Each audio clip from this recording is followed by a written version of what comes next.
After the horrifying events of September 11, 2001, America was left broken and stunned. Over 81,000 Americans responded by enlisting in the ranks of active duty service, with another nearly 73,000 joining the reserves the next year. Over the next 2 decades, over 2 million Americans served in Afghanistan. That is until this year, when military forces withdrew. The withdrawal began in May. By early July, the situation on the ground rapidly deteriorated. As we never forget the day that dramatically changed America's destiny, 30 Minutes takes a look at those impacted by the war in Afghanistan. Veterans now left with the challenge of having their sacrifices remembered as they begin to move forward.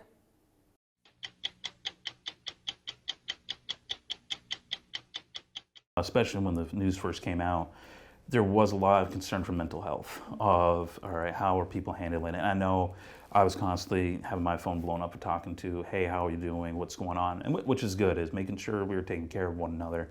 But a lot of guys, they didn't handle it as well. They saw it as, maybe a failure, or they saw, hey, I lost a couple buddies over there, and they have that thought of, was it worth it? Was it worth these 20 years of pain and agony and death to just pull out and so rapidly? Corey Spohr talks with United States military veterans every day. He's a veteran of the Marine Corps himself, but now serves as the Triad Community Network Director for Veterans Bridge Home in North Carolina. His job is to get veterans the help they need, and he says for some, the withdrawal from Afghanistan created even more confusion. Once I saw the withdrawal, at first I think it was the knee-jerk reaction of, I think a lot of veterans had it, is what we did worth it?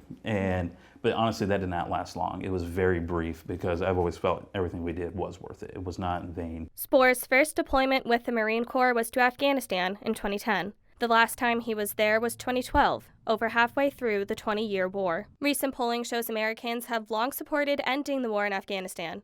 Opinions on how it was carried out tell a different story. President Joe Biden announced he was withdrawing military forces from Afghanistan a few months after taking office, as the nation neared the 20th anniversary of September 11th. I'm now the 4th United States president to preside over American troop presence in Afghanistan. 2 Republicans, 2 Democrats. I will not pass this responsibility on to a 5th. The withdrawal began in May, and President Biden eventually set its deadline as August 31st. For Joe, a current member of the U.S. Army Reserves, he says he doubted the withdrawal would actually happen when he heard Biden's announcement. I don't know if it was the right or wrong time to do it. I just know we've been over there so long, something had to give. So, I mean, he did it. He's the first person that did it, so I give him that, He actually got the troops out like he said he would. Joe wanted to remain anonymous due to his active military member status, so we've distorted his voice and are using a different name. His family has military roots, and he joined the service when he was 18 years old. What was your calling then, I wonder, to start that young? It was mainly kind of my feelings about 9/11 and, seeing all those people, die, and kind of made me want to go and try to do something, help the country out. He served in Afghanistan for almost a year, leaving in 2016. You're going somewhere knowingly and willingly that you could be killed. So I looked at it as like a game show, as long as I go over there and, survive and, lose an arm or a finger or a leg, if I come back, then that's tax-free money and I've won the game show. He says he was deeply shocked when the Afghan army fell to the Taliban in only 7 days. But when he thinks about it, he's not sure how else it would have ended. In November, the Pentagon confirmed nearly 450 American citizens are still on the ground in Afghanistan, more than double the amount defense officials previously claimed. There are still people. I know of a former teammate of my dad's from Afghanistan, a former Green Beret, who right now is trying to get out some interpreters that worked with my dad. Nick Oxner's father, Sergeant First Class James Oxner, was killed 16 years ago serving in Afghanistan. He says it would have been tough for anyone with a connection to the war to watch the withdrawal play out the way it did. It is absolutely unacceptable that there are people who risk their lives defending our freedom who are still in danger in Afghanistan because we didn't do what we said we would, and that was bring them to America, keep them safe, and protect them. Sergeant Oxner was killed on duty as a Green Beret during his 4th tour in Afghanistan. Nick says it was his dream to serve. He loved the Afghan people. He loved fighting for the Afghan people. He loved getting to know the Afghan people, and he thought the mission of fighting in Afghanistan was one worth dying for. Spoor also always considered joining the military when he was growing up. Both of his grandparents and his neighbor were veterans. But like Joe, the deciding factor was 9/11. Always thinking back, and even through boot camp and your training, is thinking back 9/11. When you're having those hard days, just thinking back when the towers fell of, all right, this is why you're doing this. This is the motivation piece. Then once they said that, hey, we're going to march to Afghanistan, I think that really clicked in for me of connecting everything back to 9/11. Communities across North Carolina gathered on September 11th, 2021 to honor the lives lost and those who have served since.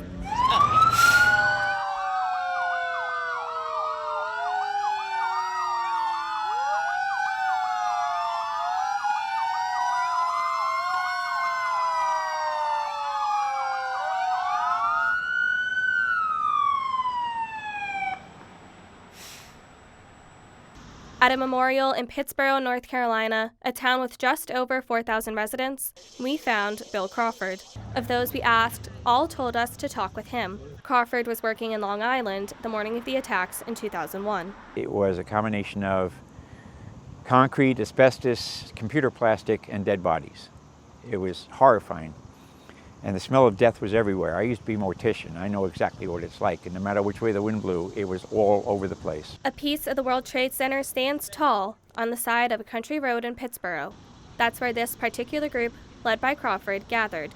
In front of it, 20 roses, 20 years later. The thankfulness I have for all the veterans, because they deliberately go into those areas even though they know where that's where all the crazy people are. To me, it's the same as the firemen and the policemen going into the World Trade Center when it was on fire. That's beyond heroism. That's almost insanity, but that's what they did. It's a heroism Oxner says his father and other soldiers show to help Americans feel safe and secure. But he's not sure if their service will be remembered. People would frequently think that he'd been killed in Iraq because they just didn't think anyone died in Afghanistan. It was a forgotten war 16 years ago, and it was certainly forgotten until people turned on their television and saw the debacle of our withdrawal this year. I just wonder what that makes you feel when you hear people talk about maybe not caring because it doesn't impact them directly. Yeah, well, it's easy to not pay attention to things that don't impact you, right? Now, intelligence agencies believe the Islamic State in Afghanistan could develop the capability to attack the United States in as little as 6 months. The stark warning is the latest reminder of the remaining danger. It's kind of like a bittersweet ending. It's not the ending I wanted. You know, we all wanted a better ending and whatnot, especially all the blood, sweat, and tears went into helping them out to get their military up and going. And bittersweet ending sucks, but nothing I can do. According to the State Department's latest tally, the U.S. government has already evacuated an additional 470 Americans after President Biden's August 31st deadline. Separately, U.S. veterans and other private groups have evacuated hundreds more. What does this mean now for your military service in the future? Does this impact the way that you view military service at this point? No, I mean, anything can happen. There's always going to be a conflict. There's always going to be a war. World peace is a nice idea. I wish there could be world peace. But a reality of it, it probably won't happen. Spoor says it's hard to know if the overall mission of Afghanistan was completed, but he says his personal one was. As America moves forward, Spoor has found his way back to service through the Veterans Bridge Home.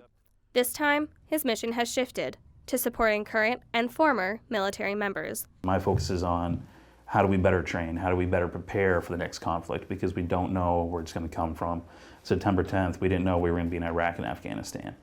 So my focus is, one, just constantly being ready and not letting our guard down as a nation as a whole.